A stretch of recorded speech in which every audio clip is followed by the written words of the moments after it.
und einen schönen guten Morgen, liebe Freunde. Ich freue mich, euch hier auf der Via Francigena Richtung Rom in unserem Quartier La Torre La Mata in Palestro begrüßen zu dürfen. Wer die vergangenen Filme schon verfolgt hat, der wird wissen, die Ausschilderung Jerusalem Way haben wir unterwegs schon das eine oder andere Mal gesehen und man macht sich doch so seine Gedanken darüber. Aber gestern hier an unserem Quartier hing zum ersten Mal ein Schild mit Kilometerangabe. Jerusalem 2800 Kilometer. Ganz ehrlich, uns ging das heute die ganze Nacht durch den Kopf. Denn die Frage, ist Jerusalem vielleicht ein neues Ziel? Denn in Rom ist bald alles vorbei. Und weit ist es nach Rom nicht mehr. Aber 2800 Kilometer, ist das realistisch und machbar oder ist das nur Spinnerei? Aber jetzt ist jetzt und wir genießen das Frühstück in diesem Märchenturm, der ein wirklicher Traum ist. Deshalb auch ein ganz großes Dankeschön an die auch hier unheimlich freundlichen und hilfsbereiten Vermieter. Heute müssen wir uns trennen, denn eins gehört auch zum Pilgern und sollte man akzeptieren. Es gibt auch Tage, da geht einfach gesundheitlich nichts mehr. Mich hatte in der Schweiz ein klassischer Sonnenstich für einen Tag aus dem Verkehr gezogen. Heute ist Ralf dran. Er hat akute Probleme mit dem Fuß und kann kaum noch laufen. Was soll's? Leute, akzeptiert es, wenn es so sein sollte und tragt es mit Gelassenheit. Es gehört dazu. So fährt er die heutige Etappe mit der Eisenbahn. Jens und ich nehmen den Tag alleine in Angriff. Ausgesprochen schön und angenehm ist es heute früh in der Nähe vom Wasser zu gehen und die kühle Morgenstunden zu genießen. Noch einmal möchte ich es erwähnen. Es gibt ein interessantes Phänomen. Obwohl sich hier landschaftlich vieles ähnlich sieht, gleich ist es nicht und langweilig wird es gleich gar nicht. Obendrein ist es sehr entspannend hier zu wandern. Wer hätte das gedacht? Und ganz verlassen haben uns die Berge ja auch nicht. Ein eigenartiger Mix der Landschaft und schön zugleich. Wieder einmal erreichen wir einen Knoten des Bewässerungssystems. Es ist genial und gigantisch. Die erste Stadt, die wir heute erreichen, ist das altehrwürdige Robbio. Im 9. Jahrhundert wurde hier nämlich bereits ein Kloster errichtet. Wir finden 2 tolle Backsteinkirchen, machen eine erste kleine Rast und bummeln zum Spaß über diesen kleinen, aber schönen Markt.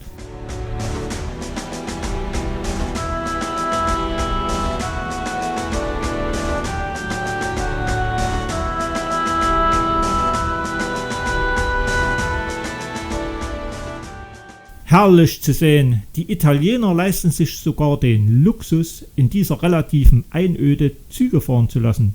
Später werden wir sehen, da sitzen sogar Passagiere drin. Für uns ebenfalls eine interessante Entdeckung. Der Reis wird tatsächlich mit Mähdreschern geerntet, ähnlich unserem Getreide.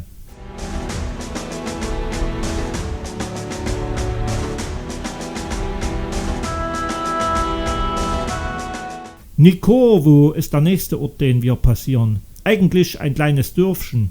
Allerdings gönnt man sich hier diese beiden schönen Kirchen. Beide liegen sich auch noch direkt gegenüber.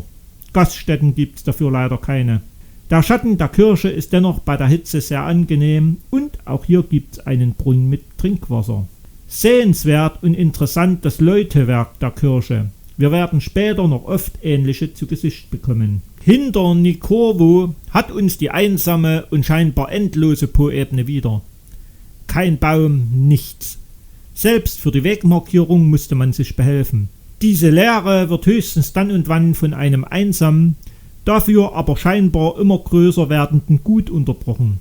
Selbst gemütliche oder schattige Rastmöglichkeiten sind heute rar.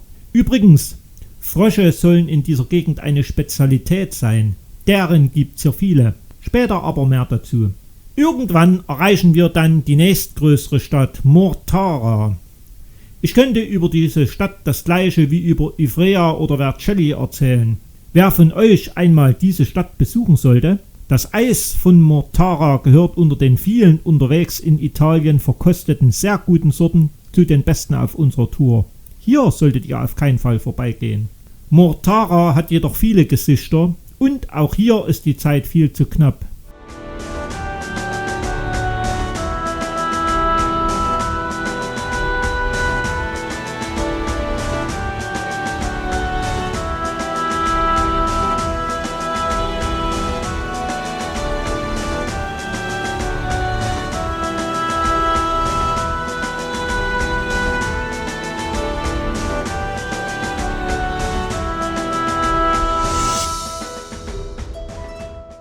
Jedoch ist jetzt die Stelle, um auf unseren Frosch von vorhin zurückzukommen. Denn zum Abendessen konnte ich es mir nicht verkneifen, nach etwas Typischen aus der Region zu fragen und zu probieren.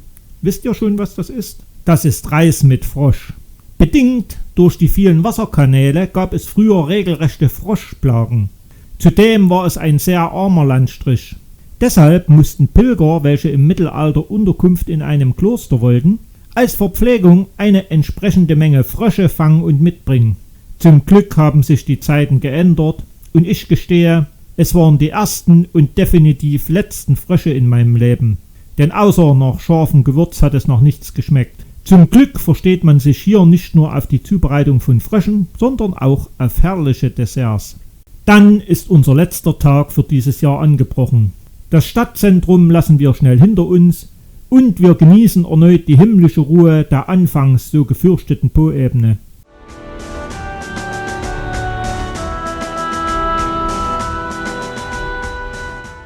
Dann trafen wir auf diesen Zeitgenossen und fragten uns, was er mit einer Angel wohl im Reisfeld treibt. Wir durften ihm eine Weile zuschauen, versuchten mit unserem begrenzten Wortschatz Konversation und siehe, er fing tatsächlich Frösche.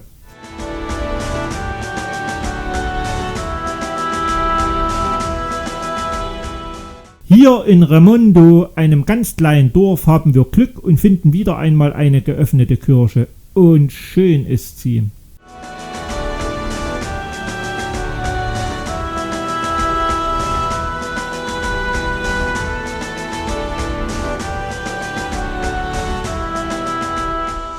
Diese großen Güter sind immer wieder eine Augenweide. Allerdings haben wir den Eindruck, sie haben auch schon bessere Zeiten gesehen.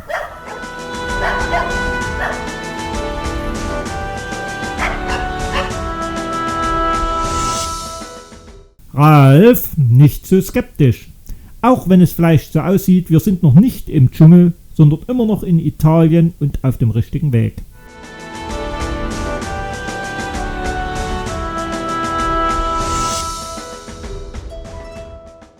Der nächste und letzte Ort, durch den wir heute durch müssen, liegt vor uns. Tromello. Hier warten wieder 2 tolle Erlebnisse auf uns. Wir laufen ziemlich versetzt durch den Ort und eine Oma kommt mit ihrem Enkelkind uns entgegen. Jeder von uns grüßt und offensichtlich hört sie uns an, dass wir Ausländer sind. Bei Ralf, der als letzter läuft, fasst sie Mut und spricht ihn sogar auf Deutsch an. Eine schöne Geste. Schließlich erreichen wir den Markt. In einem Café müssen wir natürlich wieder das Eis testen. Der Verkäufer erkennt in uns Pilger und macht uns mit diesem älteren Herrn bekannt. Und das Besondere an ihm, er hat doch tatsächlich eine eigene Bar und ein regelrechtes Fanclubzimmer, in dem sich alles um den Papst und die Via Francigena dreht. Selbst sein Fahrrad ist entsprechend bemalt und geschmückt. Und er lässt kein Argument gelten. Wir müssen unbedingt einen Schnaps trinken. Er interessiert sich für uns, will wissen, wo wir herkommen. Mit dem Namen unserer Heimatstadt Chemnitz kann er überhaupt gar nichts anfangen. Bis ich ihm erkläre, dass unsere Stadt früher Karl-Marx-Stadt hieß. Na klar, Karl-Marx-Stadt kenne er. Zum Abschied schenkt er jedem von uns noch einen Anstecker vom Ort und der Via Francigena. Total beschwingt von dieser wunderschönen Begegnung machen wir uns ans letzte Stück Weg.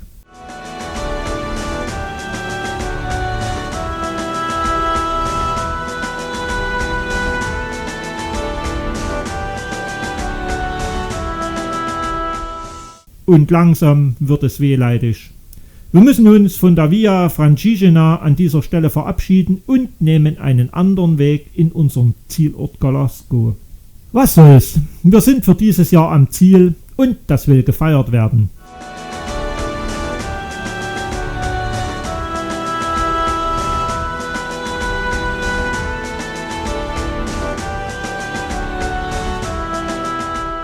Es ist jedoch wie verhext. Galasco ist eine schöne Kleinstadt. Es gibt alles, nur keine geöffnete Gaststätte.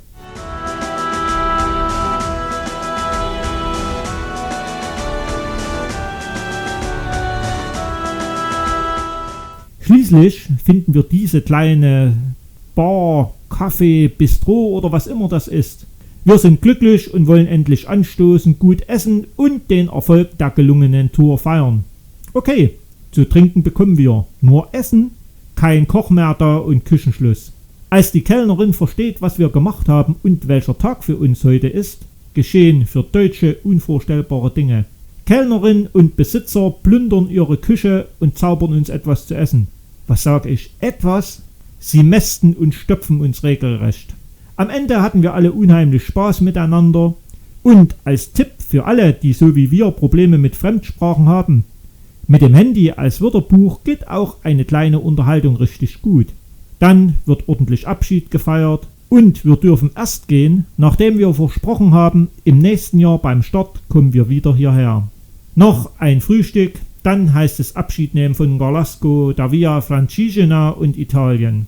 Die Fahrt zurück erfolgt im Wesentlichen an unserer gelaufenen Strecke und es ist ganz schön viel Wehmut und Abschiedsschmerz dabei. So, liebe Freunde, und jetzt ist auch die diesjährige Tour wieder zu Ende. Knapp 200 Kilometer waren es von Aosta bis hierher nach Gorlasco. Und der Horror-Ebene, ist er eingetreten? Nein, ihr habt es ja gesehen, ihr habt es gehört, überhaupt gar nicht. Ich bin angenehm überrascht und freue mich auch, dass es so schön war. Besonders schön haben es aber die Menschen gemacht, denen wir begegnen durften. Das ist wirklich der besondere Reiz dieser Tour. Und noch etwas hat sich geändert seit letztem Jahr, seit unserem Ende voriges Jahr in Aosta. Voriges Jahr wäre ich am liebsten noch bis Rom gelaufen und es ist mir unheimlich schwer gefallen, einfach aufzuhören. In diesem Jahr muss ich sagen, ich glaube, ich will gar nicht mehr in Rom ankommen. Das Laufen, die Natur, die Begegnung mit den Menschen, das ist so schön. Ich glaube, ich habe mich ins Laufen verliebt. Es ist wie ein ganz, ganz langsamer Film, der an einem vorüberzieht. Und man kann es einfach nur genießen. Und in diesem Sinne freue ich mich schon aufs nächste Jahr, wenn wir wieder hier in Gorlasco starten. Und ich hoffe, ihr seid dann wieder dabei. Und ich wünsche euch bis dahin viel Spaß. Und wenn euch dieser kleine Film gefallen hat, dann lasst doch einfach eine Bemerkung hier oder abonniert meinen Kanal.